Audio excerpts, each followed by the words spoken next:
aandar ng bahagya si compressor, then namamatay. So usually, yung ginagawa natin, so yung capacitor is nag-change value. Ayan. So katulad nito, pinalitan na namin ng bago. Pero ito kasi yung history ng isa na ginagawa namin ito, pinalitan na ng bagong board. So, ayan, ito na yung bago. Actually, parang nakadalawang beses na sila nagpalit ng board eh. So, hindi nila mapaandar. Then, nag-option na, mapapansin nyo yung unit, sa unang tingin, ano kayang mali. So, mahirap i-analyze. Mahirap din natin na ma-determine kung ano yung problema kasi nagpalit na sila ng board. Nagpalit na sila ng compressor. So, ang hindi na lang napalitan, technician, ano?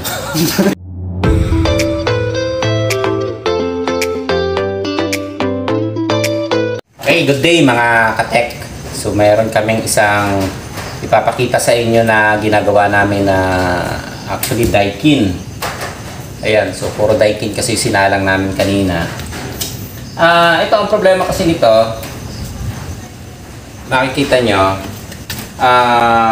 aandar ng bahagya si compressor, then namamatay. So usually, yung ginagawa natin, so yung capacitor is nag-change value. Ayan, so katulad nito, pinalitan na namin ng bago. Pero ito kasi yung history ng isa na ginagawa namin ito, pinalitan na ng bagong board. So, ayan, ito na yung bago. Actually, parang nakadalawang beses na sila nagpalit ng board eh. So, hindi nila mapaandar. Then, nag-option na, mapapansin nyo yung unit, sa unang tingin, ano kayang mali. So, mahirap i-analyze. Mahirap din natin na ma-determine kung ano yung problema kasi nagpalit na sila ng board. Nagpalit na sila ng compressor. So, ang hindi na lang napalitan, technician, ano? Okay. So, in short, may problema pa rin yung unit. Kaya, medyo napapalaki ng gastos. Hindi ba natin nakukuha kaagad yung isang direct to the point na yun yung problema na dapat nating palitan. Ayun. So, katulad niyan, napalitan ng board, napalitan ng compressor. So, hindi pa rin nila napatino yung unit. So, anong mali? Ayan. So, yung mali natin na ginawa, mali natin, hindi pala namin mali. Ano? So, mali nila. So, i-correct lang natin. Hindi na tayo mag-mention kung saan galing para hindi naman na maapektuhan. So, nagpalit sila ng compressor, napalit ng board, hindi nila napatino. So, yung sinasabi kasi natin, lalo na pagka ganitong mga unit, kapag nagpalit ka ng spare parts, nagpalit ka ng board, dapat eksakto sa same model. Kahit naman aling unit eh, same model. Kung hindi nyo pa nasusubukan na pwede pala itong gumana doon. So, huwag nyo nang i-eksperimento kasi medyo mahal. Kung wala yung eksaktong board, huwag nyo nang gamitan ng eksperimento kung hindi nyo pa nasusubukan talaga kasi medyo mahal. Katulad nito, ang nangyari, sabi ko nga sa inyo, sa unang tingin, pag pinaandar natin, hindi rin natin makikita talaga kung alin talaga yung mismong problema kasi nagpalit na ng board, nagpalit na ng compressor. So, inaktuala na rin itong EEB or napalitan na rin. Kahit kami, ang naging suspect namin, maaaring EEB or maaaring sa sensor. So, yun yung unang naging pumasok sa isip namin. Kasi napalitan na si compressor, napalitan na si board. So, nag-actual na rin kami ng ibang indoor board. Ganun pa rin. So, ang mali lang na nakita namin, based doon sa pagkaka-analyze namin, yung compressor na isinalpak nila, i-focus mo ng konti, Boss Dado. So, anong napansin nyo doon sa compressor? So, ang model ng unit natin is Wala dito yung model ah. Ayun. 20, malabo ang aking mata. 25 QBM. Yan. So, ang 25 QBM is 1 HP ano. Kung hindi ako nagkakamali, 1 HP ito. 25 QBM. Ang compressor na nakakabit, so may sticker siya dito is 122. And mapapansin nyo yung compressor size. Kung may lalapit dito do. Yan. So, dito pa lang. Actually, hindi namin mapapag-anuhan kasi ang nagpalit daw nito is maaaring accredited din ng service. So, hindi namin masasabi na mali kaagad. Kasi ayaw nating pangunahan kasi yun yung inilabas nila. Although, hindi naman kami talagang ESCO, service center nitong Daikin. So, ito yung nakita namin may problema. Dahil oversize. So, ang original na compressor, eto. So, nag-order kami ng original na para sa kanya talaga. So, ito ang tansya ko din is pang 2 HP or 2.5. Hindi ko alam ang exact number kasi hindi kami taga-Daikin. Yan. Okay. So, ito ang original na compressor niya. Yan. So, tingnan nyo yung size.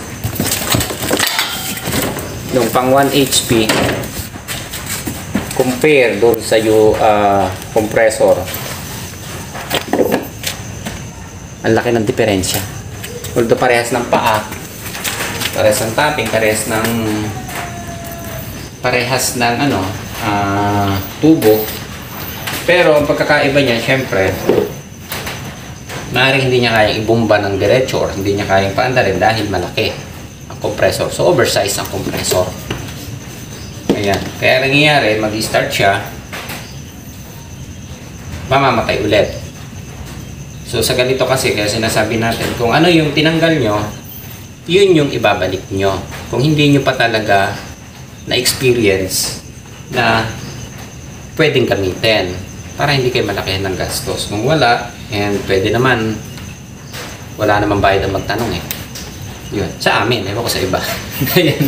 So, ito, kaya sinishare natin yung nagiging problema na nakikita natin. Ayan. Para lang mai-improve o matulungan natin yung iba. Ayan. So, ang original na compressor, ito yung pinadala sa amin na para dito sa modelo na ito. Ayan. So, 25 QBM. Kasi nakita namin itong size na ito. Sabi ko, parang hindi ito ang original niya. Although sabi nila, yan daw yung talagang para dito. So, nakita namin is 1 HP. Ang liit eh. Wala yata yung... Ito yung 1.5. So, tingnan naman daw kung i-focus natin ito. So, yung 1.5, nakikita nyo ito, dalawa na eh. No? Yung condenser coil natin.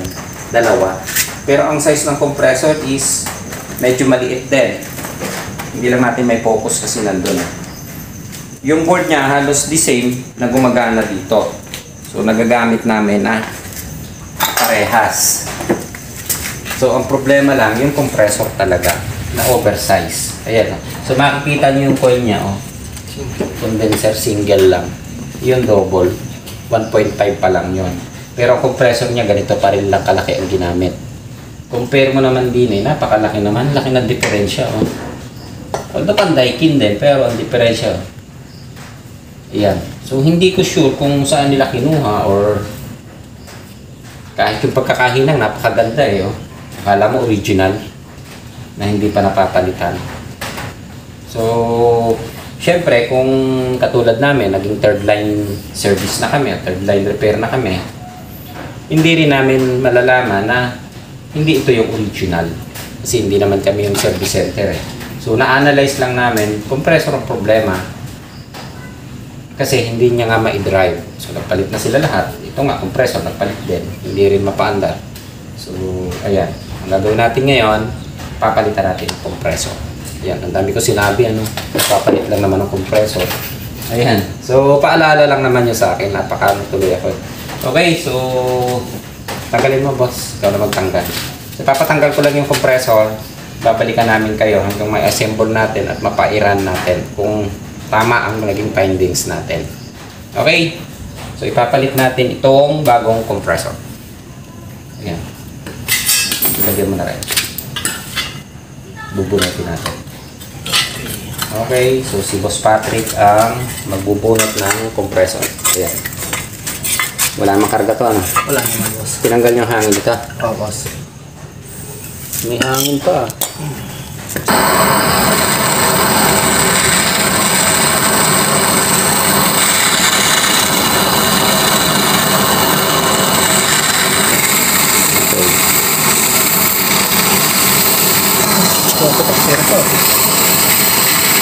Hangin pa.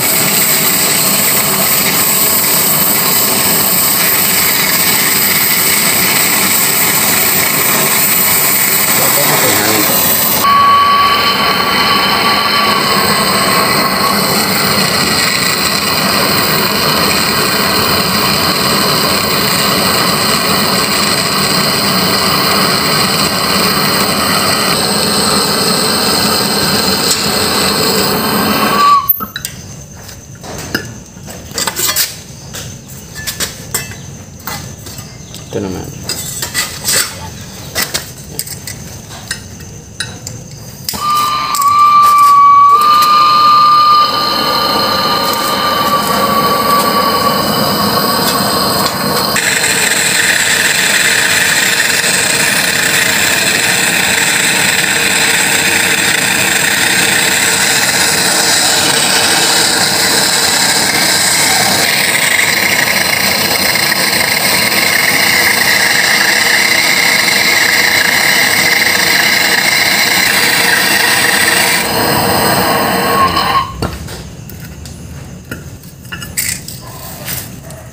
Ayan.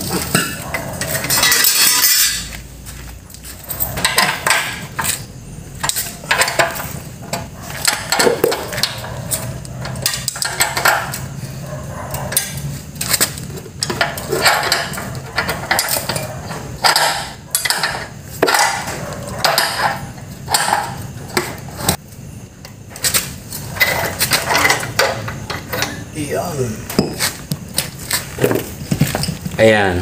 So, ito yung compressor na itinagit nila. Compare nyo doon sa original compressor na gagamitin natin. So, ito yung original size niya. And, ang pinagbasihan ko na nakita ko is yung sticker na nasa ibabaw. 119. Yung isa,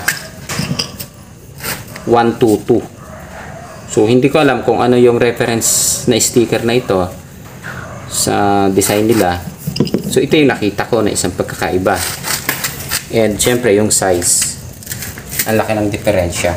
So, yung nakita ko ng 122 na number is nasa 2 HP. So, hindi ako sure ha. So, sina Daikin ang makakasagot dyan dahil hindi naman kami accredited ni Daikin. So, pinagagawa lang kami. Yung size ng tubo, yun. Ayos may hangin. Yan. Parehas din siya ng ginamit na size ng tubo. Kaya medyo malilito talaga tayo doon sa nangyari. So ito yung ikakabit natin. Mainit pa ba? Okay, pwede na yan. Diyan na yan, kasya na yan. Okay, so ibabalik natin ito.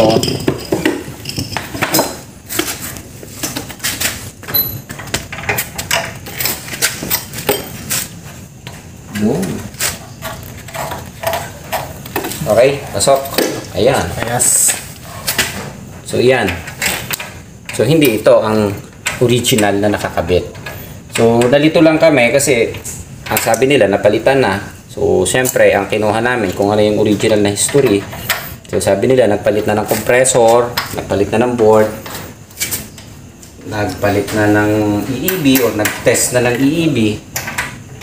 So, hindi pa rin napatino yung unit. So, doon sa mga ginagawa natin na sabi ko sa inyo, yung nagiging problema na common na, yung capacitor na pinapalitan natin. Ayan. So, marami nang gumagawa nito. May nakukuha na. Katulad nito isang board na ginawa namin. So, ayan. So, mapapansin nyo, iba na yung capacitor. Medyo mataba na design. Pero parehas siya ng value. Yan. Napalit kami ng medyo malaki. Pero iisa ang value. So yung sa amin lang na ina-advise, kapag ka mga ganito, hindi nyo kabisado talaga, sige, hinang mo ng diretso. Ako na lang magsasalita. Yan. Sige. Ayan. So hindi nyo kabisado or hindi nyo alam na uubra. So ang gagamitin nyo, same specs. Kung anong model, kung ano yung para talaga sa kanya, yun yung gagamitin nyo na spare parts. Lalo na sa board. Ang board niya nagkakaroon din ng pagkakaiba. Kahit na sabihin yung magkaparehas ng itsura, pero kung hindi yun ang para doon sa model na yon, huwag yung gagamitin. Kasi iba kasi ang gamit ng electronics eh. Iba rin yung, or sabihin natin magkaparehas siya, magkaparehas ng voltage. Pero yung, sige naman, yung size at yung ampere, so nagkakaiba sila. So sa size nito, so magkaiba siya. Ibig sabihin nito, kahit parehas siya ng voltage na reference dito or parehas siya ng gamit, magkaiba naman siya ng ampere. So mas mataas ang ampere nito, so hindi kayang i-load ng board natin. And syempre,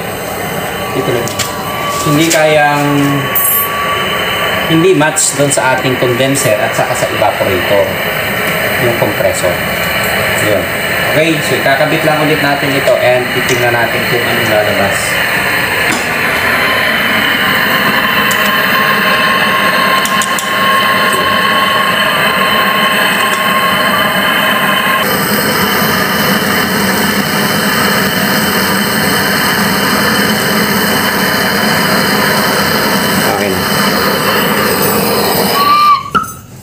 Yung hinang original. parang original uli. Parang hindi OJT ang naghinang. Yan. Okay. So ito naman isa.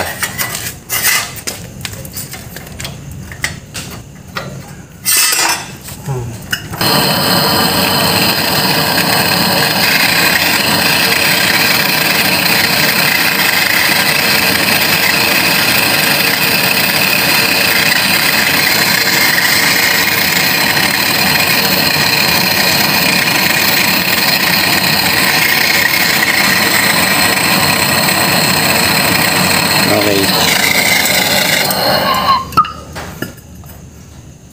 Ayun. So, okay na. So, i-assemble na lang natin and pakargahan natin ng refrigerant.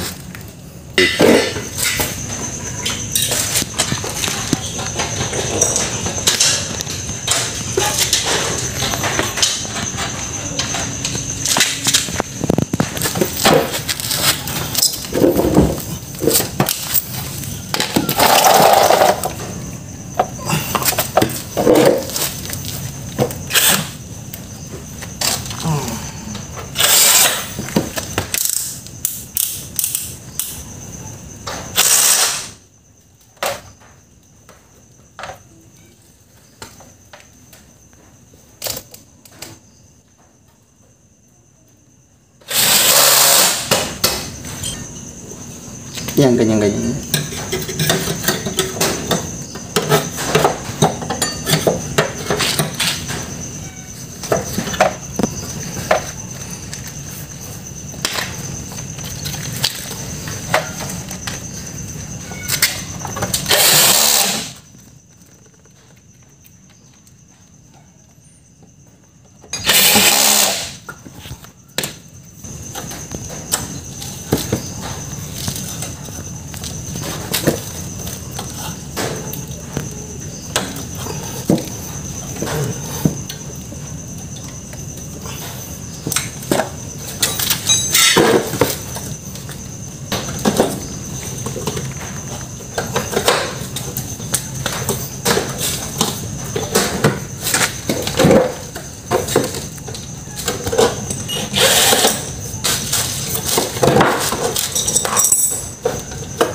V is red.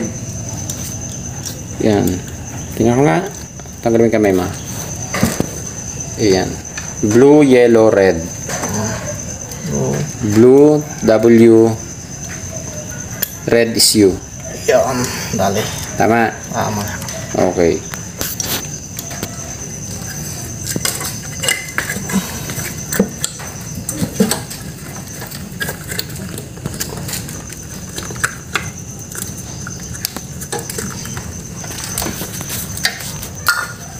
Ayan, so naikabit na natin yung compressor.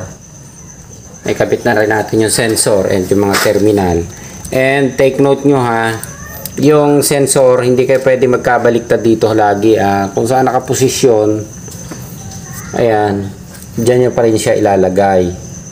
Yung ambient natin, kung saan nakaposisyon, doon nyo pa rin siya ilalagay. Ayan. So, kasi kung mali ang pagkakaposisyon nyo, nagkakaroon siya ng error. Ang error niya is, anong lumabas dyan pala pag error? J2, J1, J3. J ba siya? Okay. Sige, ikaw na. Kabisado na, boss. Sige. Okay, so i-assemble na natin, kakabit na natin yung board para mapaandar natin. So, diretso na ang fix nito.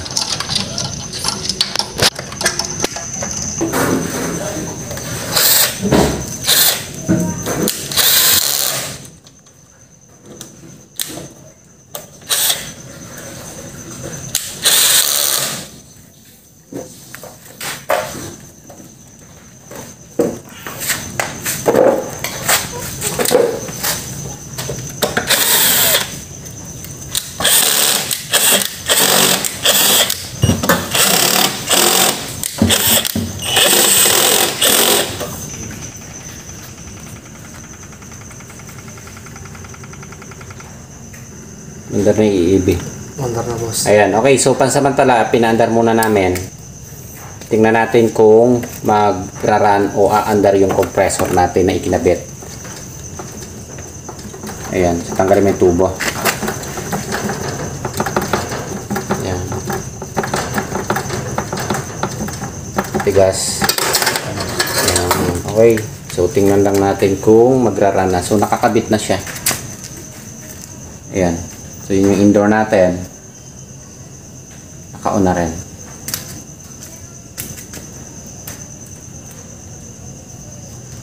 So, standby tayo hanggang umandar si compressor.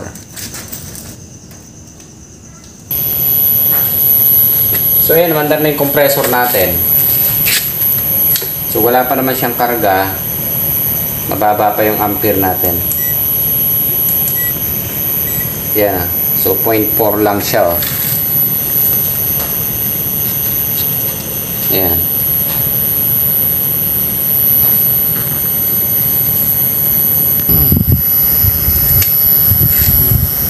Ayan. So, bumubomba na. Ayan, oh. So, bumubomba na yung ating ito, compressor. Vacuum.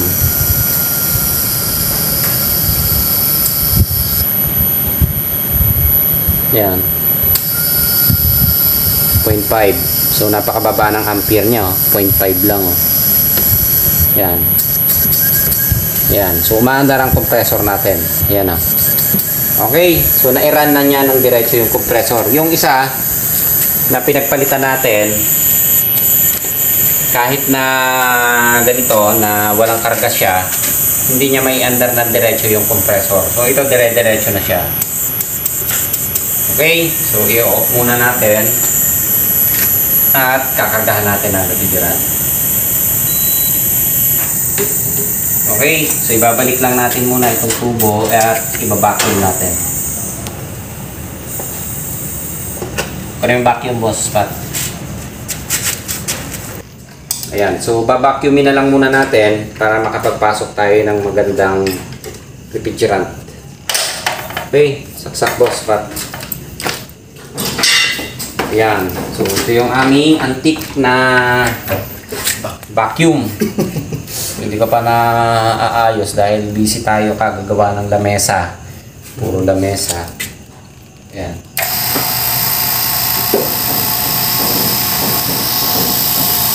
Okay. So magba-vacuum muna tayo bago tayo magkarga ng refrigerant natin.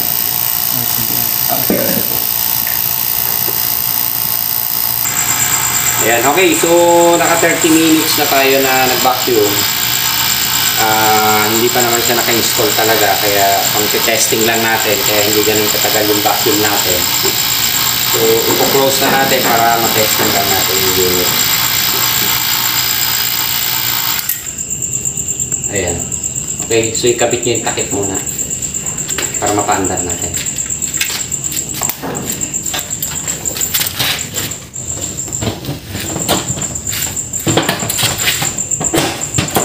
Ayan, so sinara muna namin para ma-observe natin kung magdara ng dire-diretso.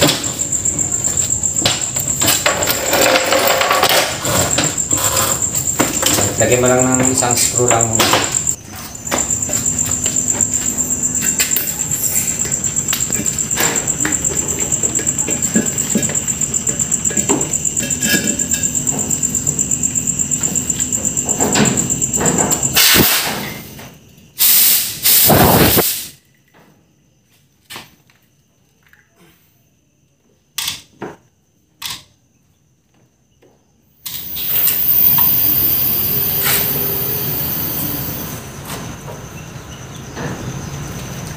Okay, so sasagutin na rin pala natin yung may mga nagtatanong kasi sa akin kung paano daw kami nagkakarga ng refrigerant.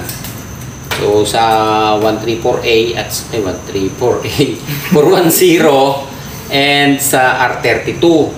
So ang basis kasi namin na ginagamit dito, kahit hindi kami gumagamit ng gauge, yung kilogram or yung grams niya, kung ilang grams yung requirements. So katulad dito, ang laman ng tangke namin is 1 kilo ang nakalagay dito. So tinimbang na namin dito. Nasa dito. Kanya daw, hindi natin. Nasa cover. So at titingnan nyo kung ilang kilogram. Kasi hindi na siya katulad ng mga old na ginagamit. So maaaring salungat dun sa ginagawa ng mga NC2 holder. Wala dito kung ilang grams. Nandun sa takip kung ilang kilograms ang ipapasok nyo na refrigerant. So ang gagamitin nyo, Nandun boss, katabi mo. nasa Sa likod mo. Sa likod. takip? Hindi, sa likod mo boss. Ay, ito. So naman. Nagagalitan mo yata ako eh. Hindi ko mabasa to eh. Yung labo ng mata ko. Refrigerant R32. Ayan oh. So kalahating kilo. 0.5 kilogram lang ang karga. Yun oh. Kita? Yan. 0.5. So 1 kilo. So gagamitin natin kalahati lang. Kaya wala lang akong timbangan dito. So tatansyahin ko na lang muna. Okay? So pang initial lang naman natin yung gagamitin natin. So kapag nagkakarga ako dyan, so pinapasukan ko muna siya initial muna hanggang sa mag-run yung compressor. So ewan ko sa inyo kung dire-diretso na pagpapasok nyo. Katulad yan, pinasukan ko muna siya ng initial sa loob hanggang sa umandar yung compressor. Saka ulit siya unti-unting ikinakarga yung kabuuan na dapat napapasok sa kanya. So katulad nito is 0.5. 0.5 na ikakarga nyo. And pwede rin naman kayo, nakamonitor kayo sa clamp ammeter natin. Ayan, mandar na. Saka ito sa gauge natin. Kakarga ko lang.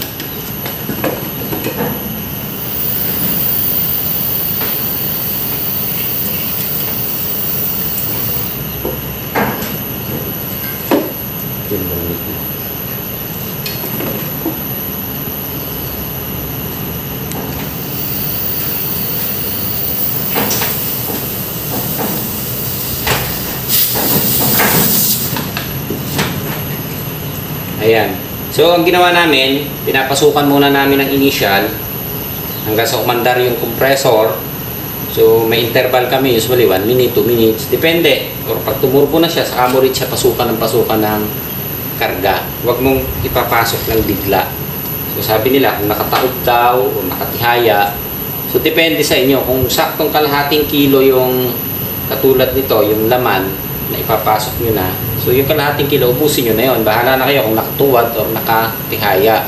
Pwede. Ganun ang ginagawa namin. Ewan ko sa iba kasi may procedure yung iba kung paano nagpapasok. Ayan.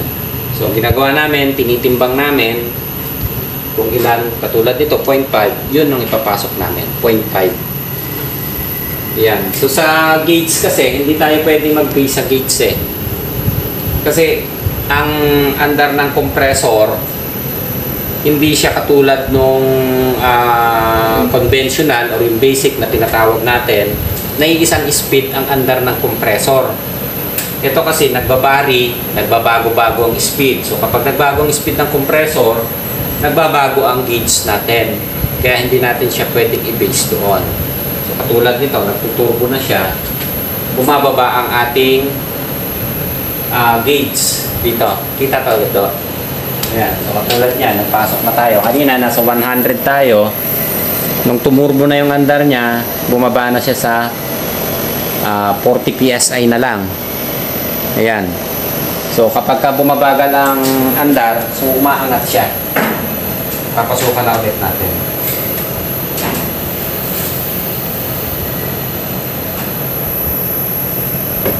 Ayan, so lumalamig na yung tubo. Ayan, so yung ating gauge, 1.6 ay gauge clamp tester natin. So 1.6 ampere. Ayan, so ang PSI natin, pumalo na sa, ay bumababa siya. 70. Ayan. So nag-yellow siya.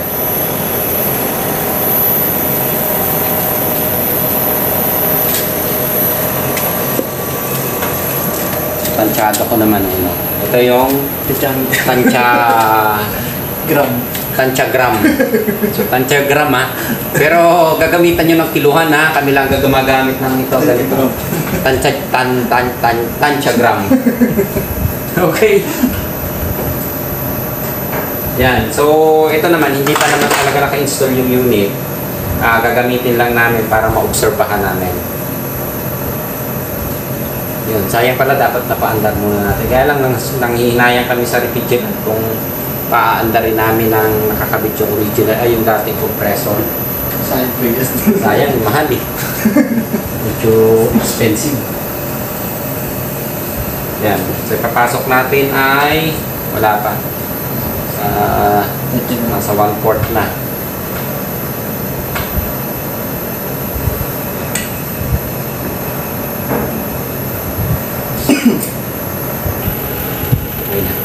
Okay, so okay na yung unit natin. Ayan oh, napakababa lang ng ampere niya oh. So hindi pa siya nakaturbo talaga. Ayan oh, 1.5 ampere lang siya. And yung ating karga is, kung mapapansin nyo, mataas na ang gauge natin oh. Pumalo na siya ng 125 PSI na. So kung sa base, nag-basis kayo, ito yung sinasabi natin, katulad yan. Kung ang basis nyo is gauge, hihinto na kayo sa pagkakarga. Katulad niya, pumalo na ng 125. Pero, mapapansin natin yung lamig niya, medyo may pagkahilaw pa.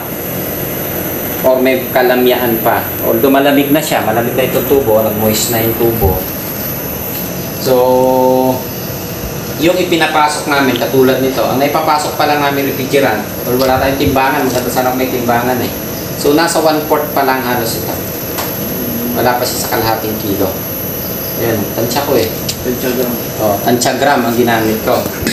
Ayan. Kaya ang basis nyo, ang gagamitin nyo lagi, pagka 410 at R32, o kahit yung ibang refrigerant na, ang required na ginagamit na natin is grams. Ayan o, R32, 0.5 kilo. Kalahating kilo ang karga niya. So yun yung ipapasok nyo, kalahating kilo. Ngayon, may initial, hindi ko alam kung paano pa yung computation, nakalimutan ko na eh. Kapag humaba ang tubo natin, per foot, may computation tayo na kung gaano yung idadagdag nyo.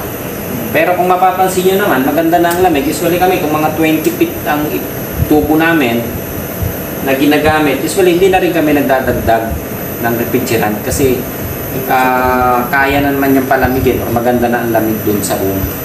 So, kung mas kumaba pa ng konti at kailangan mag-record, mapapansin nyo naman eh. So, sa mga veterano, kinakapalang ito eh. Diba? Wala nang parang Pinapa nyo, hindi na kailangan ng mga gun. So, parang malamya ang lamig eh. Ramdam nyo naman yung malamya ang lamig doon sa talagang malamig yung ibinubuga niya. Katulad nito, medyo may lamya pa dahil hindi namin ipinul. Saka maiksi ang tubong ginamit namin. Yan.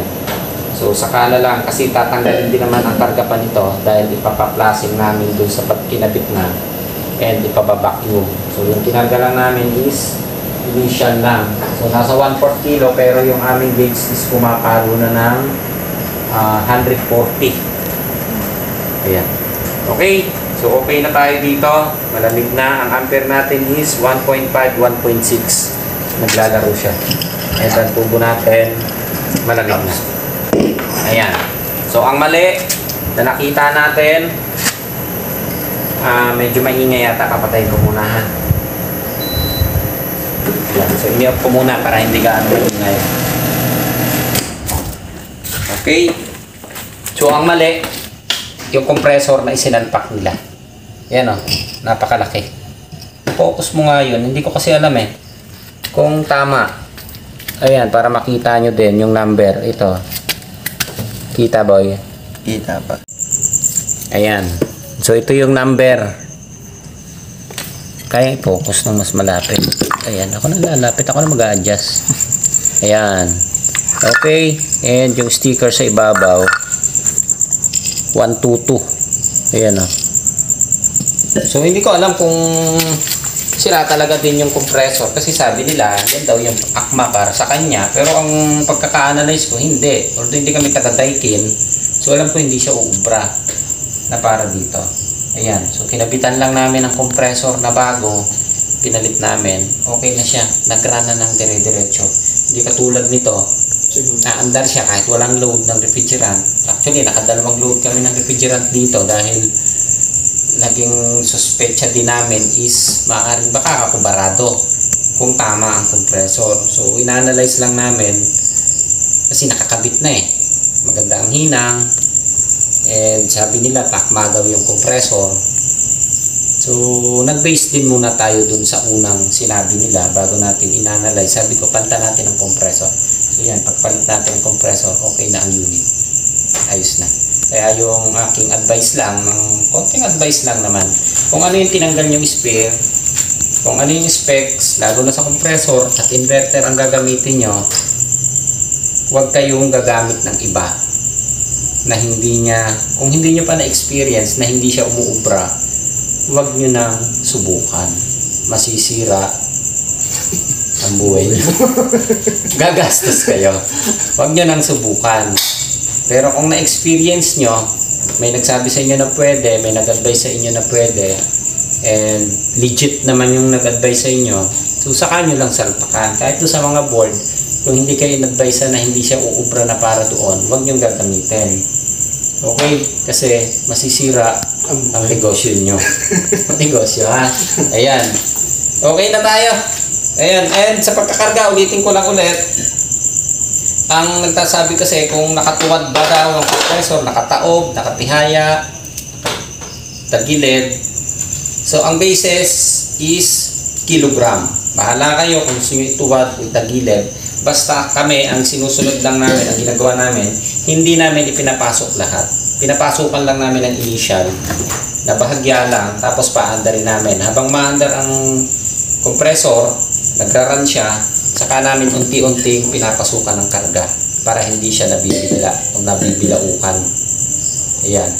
Tapos, gagamitan namin. Although dapat nakatimbangan tayo, wala akong timbangan kaya tansyagram ang ginamit namin.